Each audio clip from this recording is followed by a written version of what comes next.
Hello everyone, welcome back to my another mini blog. এটা ছিল আমার ইন্টার্নশিপের লাস্ট ডে, কিন্তু এটা একটু আগেরই ভিডিও। তাও আমি ভাবলাম তোমাদের সাথে আমার লাস্ট ডে ইন্টার্নশিপের এক্সপিরিয়েন্সটা শেয়ার করে নিই। ক্লাস শেষ হওয়ার পর আমরা চলে গিয়েছিলাম ক্যান্টিন। সেখানে খাওয়া দাওয়ার পর আবার ফিরে এসেছিলাম অ্যাক্টিভিটি এরিয়াতে, যেখানে দেখতেই পাচ্ছ আমাদের বিভিন্ন রকম গেমস খেলানো হচ্ছিল।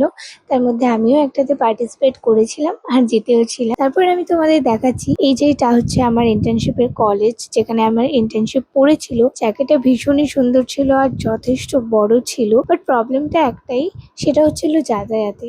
আমাদের ওখানে খুব সহজে যাতায়াতের কোনো সুযোগ সুবিধা ছিল না, খুব সহজে গাড়ি পাওয়া যাচ্ছিল না, আমাদের র্যাপিডো করেই যেতে হচ্ছিল। বাট আমরা ম্যানেজ করেছি, কারণ দুদিন আমাদের অফলাইন হয়েছে আর বাকি দিন আমাদের অনলাইনে ক্লাস হয়েছে, তাই খুব একটা প্রবলেম হয়নি।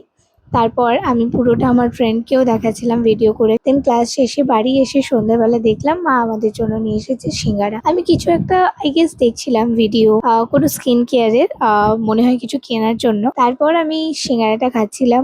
আর প্রত্যেকবার ভিডিও শেষে আমি বলি যে ভালো হয়েছে কোনো খাবার, কারণ কি করব, প্রত্যেকবারই মা সন্ধ্যাবেলা খাবার কিনে আনে আর সে খুব ভালো খেতেই হয় সত্যি। এই সিঙ্গারাটা ভালো খেতে তো বলবো না, কিন্তু মোটামুটি ছিল। আজকের জন্য এইটুকুই। দেখা হবে নেক্সট ভিডিওতে। ততক্ষণে স্টে হ্যাপি অ্যান্ড হেলদি।